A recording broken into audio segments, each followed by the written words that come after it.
Welcome to Empowering Entrepreneurs. I'm Emily Oswald. And I'm Sarah Brophy, and we are the owners of The Digital Destination. We are bringing you motivational reminders and stories from fellow business owners.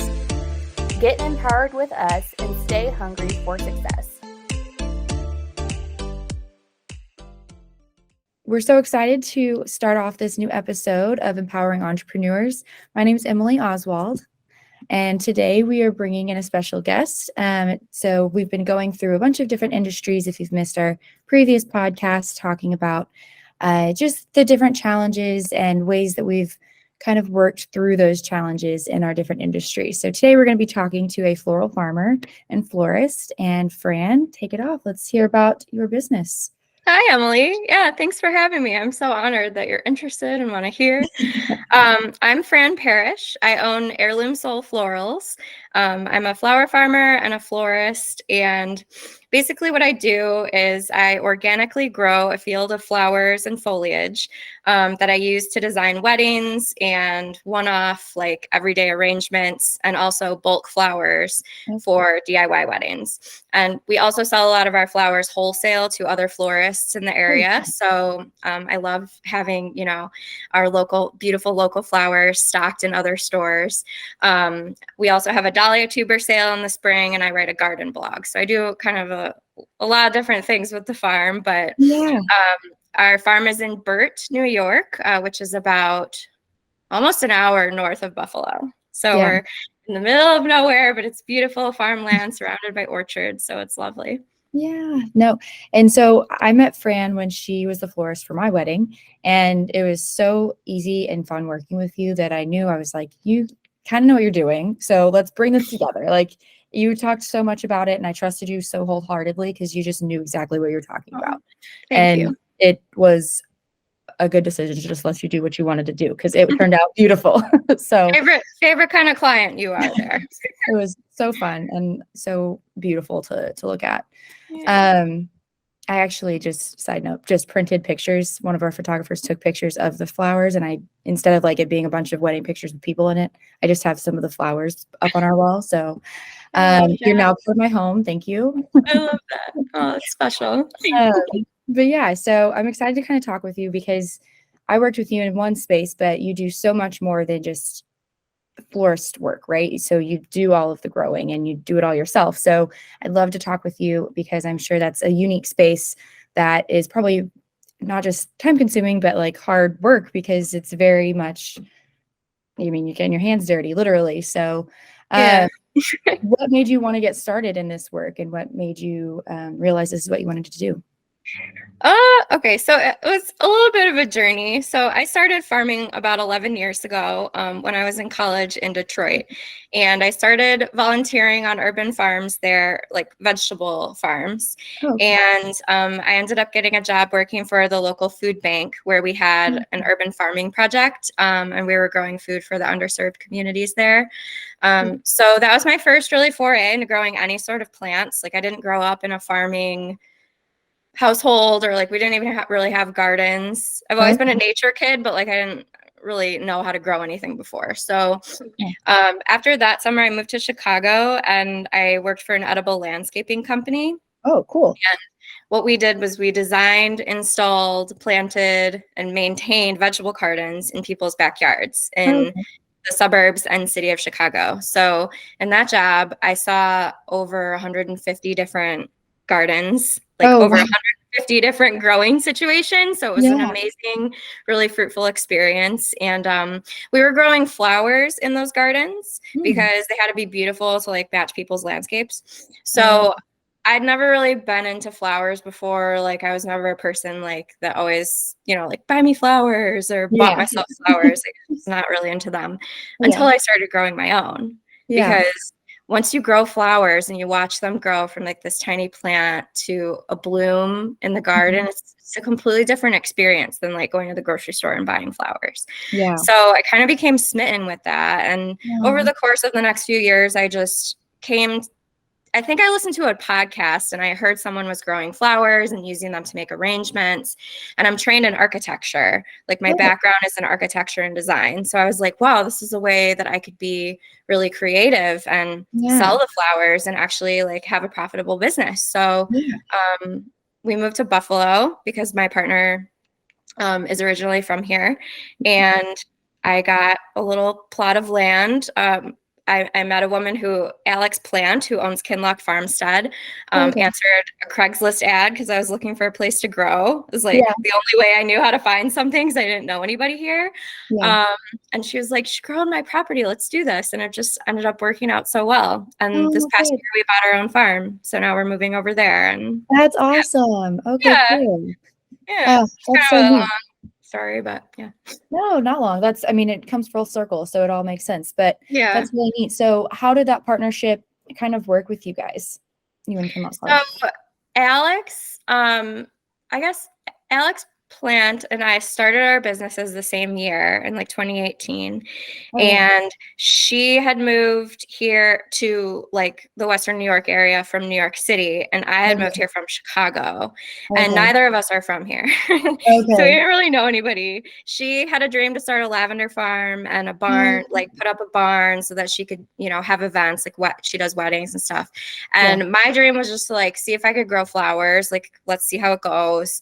And if I can grow them, like we'll do something with it. So it ended up working out where like I helped her, you know, with some lavender growing situation. I helped her with landscaping around the barn a little bit. And, you know, she let me grow flowers on this property and I put a fence around it. And once I'm out of there, she's going to use it for something else. So, you know, it's this nice cushy little growing area that we've set up for the past 5 years. Yeah. That's awesome. And I know you had mentioned previously that you kind of help with some of the floral arrangements for some of those weddings too, because you grow the flowers there. So that's really cool. So I don't do anything exclusive there. Right. I just do like the same kind of inquiry system where I have farms on my website. So if someone from there inquires, then I do it. I prefer to do weddings there because I love that venue. I got married there. Oh, I didn't realize that. How fun. Yeah, it was one of the first weddings there. So it's just a special place for me. But yeah, I don't necessarily like exclusively work there. It's just if someone wants me.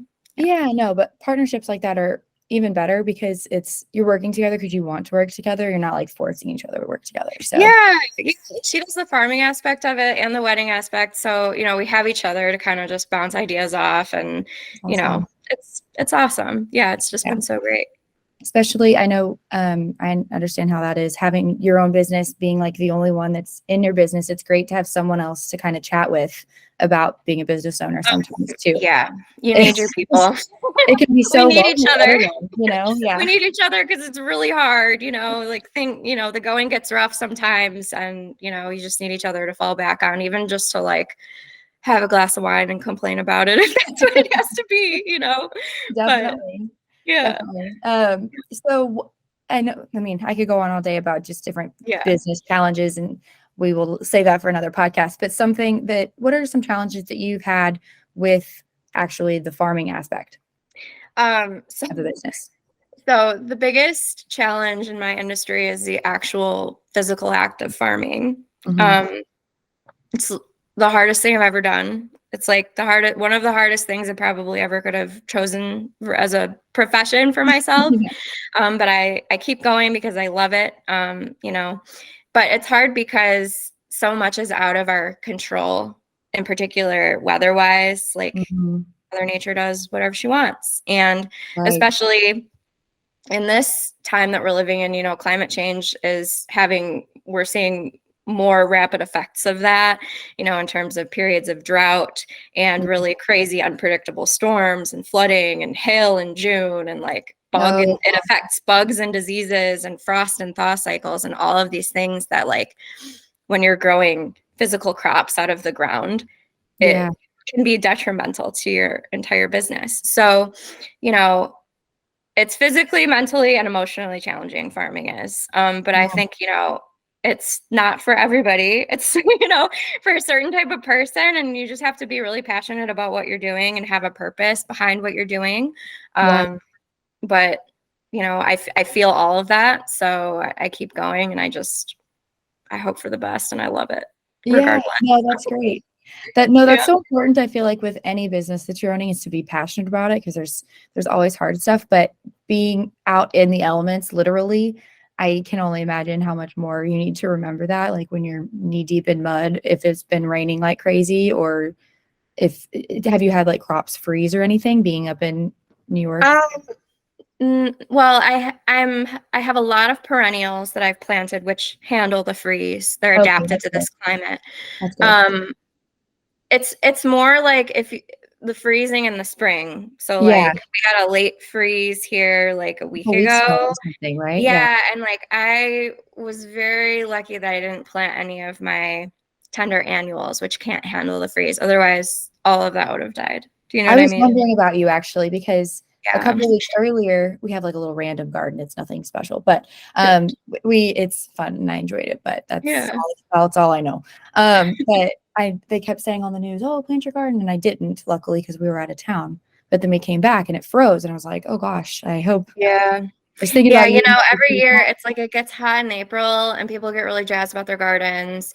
But I always have to remind myself, like, Fran, Yeah. don't plant yet. Plant the third week of May. Even if it's hot, even if it's super hot, like first, second week of May, waiting until the third week of May is always the best, because then if your plants are in the ground and they suffer from this cold thing, even if they don't totally freeze, they're putting all their energy into just trying to survive at that point.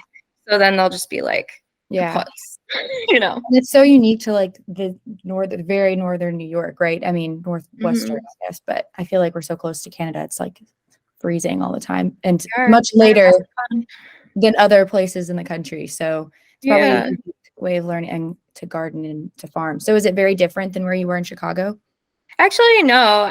So Detroit, Chicago, and Western New York are all in like the zone 5 to 6B, the USDA hardiness zone, which is it's like it's a map that shows all of the like temperature differences of when the frost and thaw cycles are. And so it's actually all very similar, and it's like all on very similar latitude. So like the sun exposure is the same too. Cool. But my particular like new farm is different because I'm literally 5 minutes under Lake Ontario.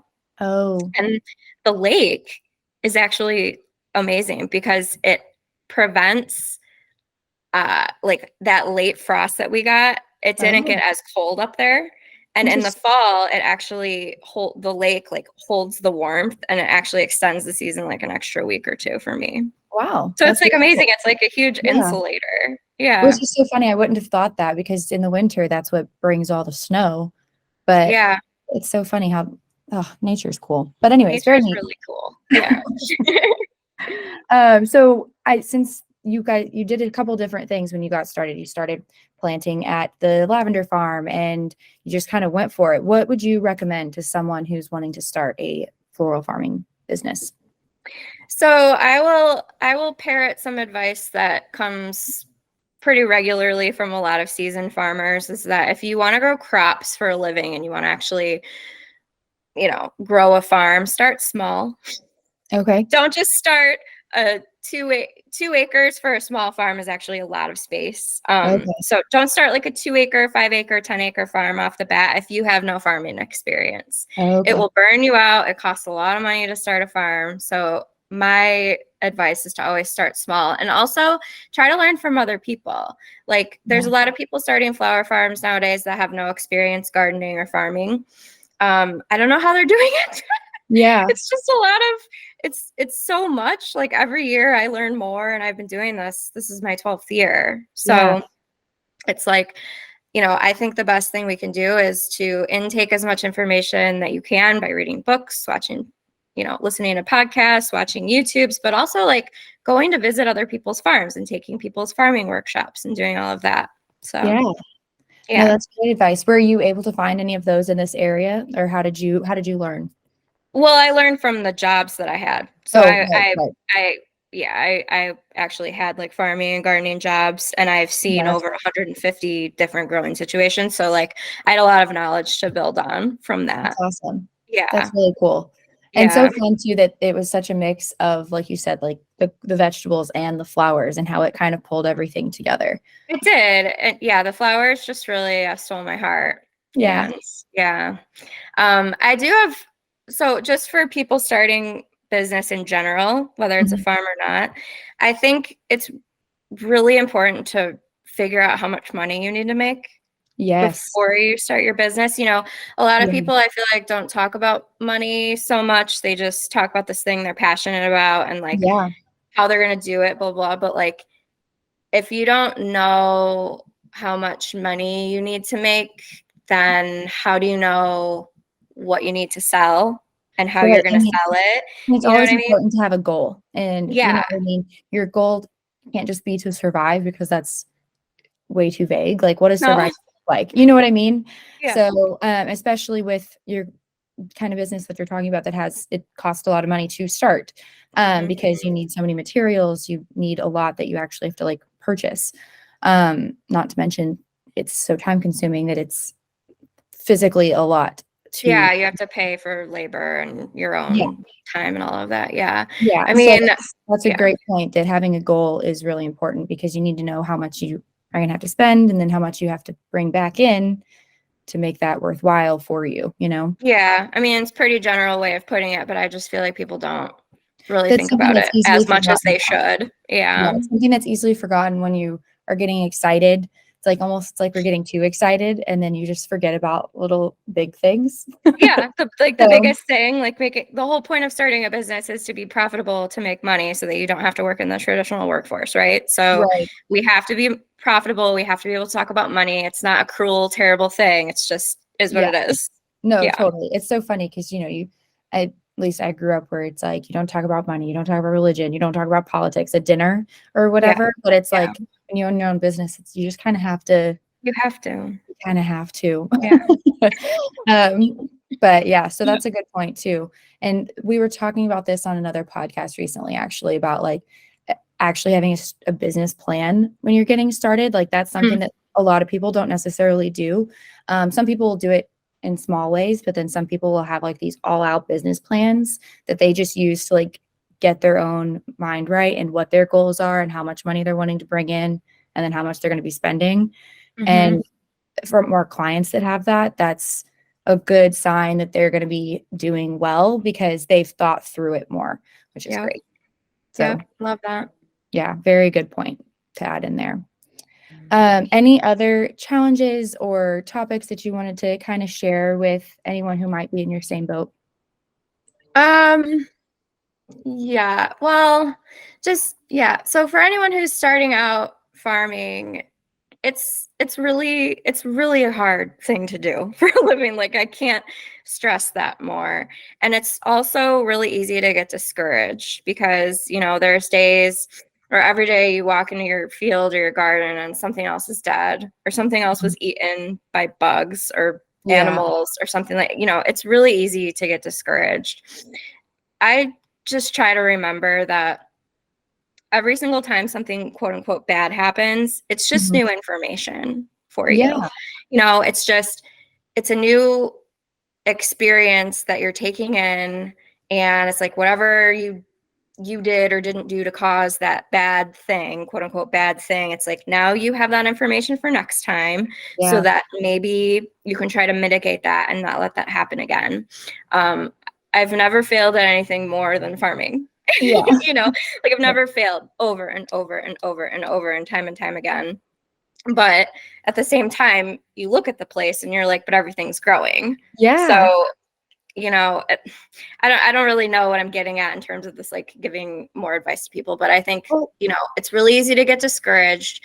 I try to reframe that bad thing and that discouragement as purely information, that's you know? exactly what I was going to say from what you were saying. Reframing is so big. Is Yeah. what it sounds like. And that's really helpful. And it's so Yeah. funny too, because you're I still follow you on Instagram and everything, and you're very fun and like you're like, okay, this was a rough day. I have to sit inside today, and I love that because you're just honest. But then the next day it's these beautiful pictures of the tulips that grew and they were so pretty. And it was funny. Then I read the caption. It was like, why were these the only 4 that grew? But they were so pretty. I was like, those were 4 beautiful ones though. So Yeah. at least that's Yeah, there. there's like a tulip fire disease that's going around right now with the suppliers. And so Oh, fortunately that one had it, but yeah, yeah. it's just funny how, yeah. But you just have to like be honest with yourself too, and like, this is happening, this is real.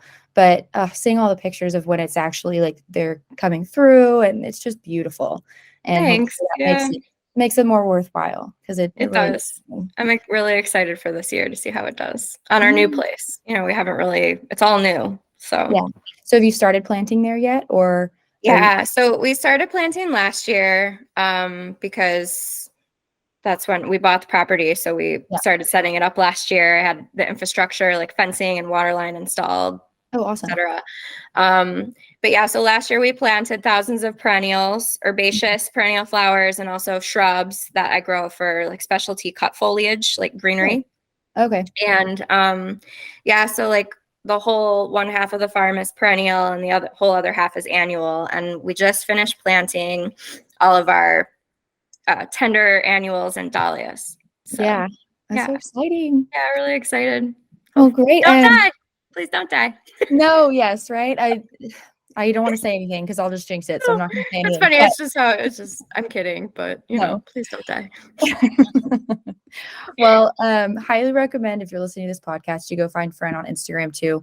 Like I said, I love watching your stories and stuff because it's always Thanks. just it's entertaining, and it's just really cool to see how it's all literally blooming at when they bloom. So she's Heirloom Soul Florals on Instagram. And yeah, so thank you guys so much for coming, and thank you so much, Fran, for talking through everything with us. It was just really interesting, someone who knows nothing, to hear about it. So I'm sure it was also great for those that can relate more to what you're talking about. So that's so exciting. Thanks for having me. I'm so honored. Yeah, of course. Well, we will talk to you guys next time. If you enjoyed this podcast, subscribe through your favorite platform and leave a review. We'd love to hear from you. You can learn more about the Digital Destination and work with our small business by finding us on Instagram or Facebook at thedigitalDestination.co.